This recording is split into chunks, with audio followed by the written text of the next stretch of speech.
राधे राधे दोस्तों। महाभारत की हर कहानी से हमें कोई ना कोई शिक्षा जरूर मिलती है।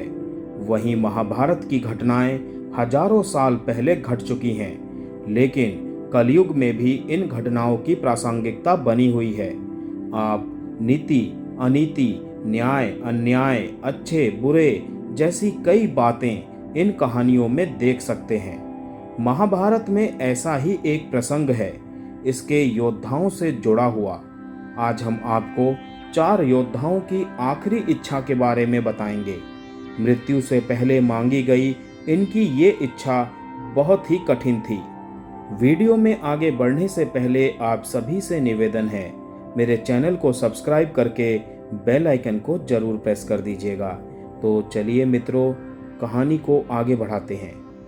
जब श्री कृष्ण ने भीम पुत्र घटोत्कच की अंतिम इच्छा के बारे में पूछा, तो घटोत्कच ने विनम्रता पूर्वक कहा, हे प्रभु, यदि मैं वीर गति को प्राप्त करूं, तो मेरे मरे हुए शरीर को ना भूमि को समर्पित करना, ना जल में प्रवाहित करना, ना अग्नि दाह करना।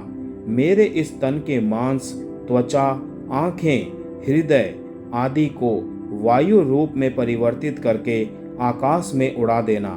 मेरे शरीर के कंकाल को पृथ्वी पर स्थापित कर देना।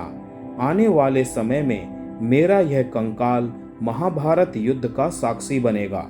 श्री कृष्ण ने घटोत्कच की मृत्यु के बाद उसकी अंतिम इच्छा पूरी की थी। युद्ध के समय जब विदुर श्री कृष्ण से मिले और मन की गांठें खोलते हुए अपनी अंतिम इच्छा उन्हें बताई, उन्होंने कहा, प्रभु, मैं धरती पर इनका प्रलयंकारी युद्ध देखकर आत्मग्लानि महसूस कर रहा हूँ। मेरी मृत्यु के पश्चात मैं अपना शव का एक भी अंश यहाँ छोड़ना नहीं चाहता।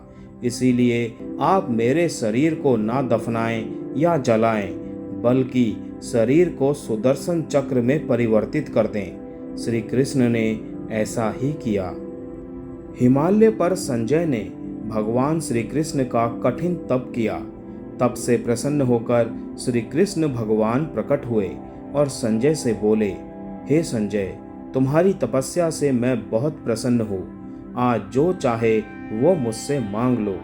संजय ने श्री कृष्ण से कहा, प्रभु, महाभारत युद्ध में मैंने अधर्म का साथ दिया है, इसीलिए आप मुझे पत्थर का बना दो, और जब तक आपका फिर से धरती पर अवतार ना हो, तब तक इसी हिमालय पर पत्थर रूप में मैं आपकी भक्ति करता रहूं।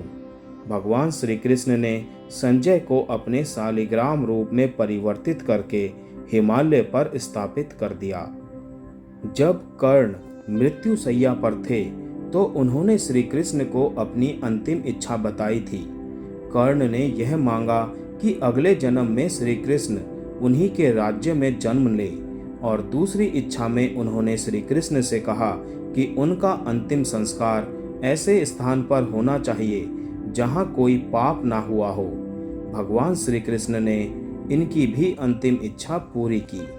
जय श्री कृष्ण।